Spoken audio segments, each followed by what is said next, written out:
Kwento mo lang ng konti, sir. Ano nangyari dito sa phone na to? Ito kasi, may mga hindi kami siyempre mag-asawa, hindi magkakaintindihan. Tapos, sobrang, ang babae kasi sobrang kaputak. Sobrang, hindi ko na din na-control yung sarili ko noon. Oo. Pumutok na ako, nabato ko yung cellphone. Okay. Pagkabato ko ng cellphone, nagising ako. Naiyak na lang ako kasi ang mahal ng bill namin yan eh. Sige, try natin gawa ng paraan, sir, kung magagawa natin, ha.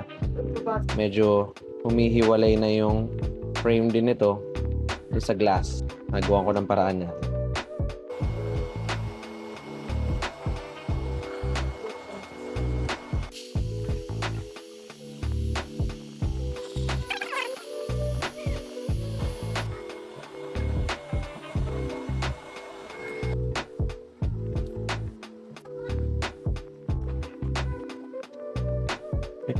Okay, sir, ito na yung bago mong phone. Anong masasabi mo? Bago na yung back glass, bago na yung battery. Ayos talaga. Hindi talaga ako binibigo ni Kuya.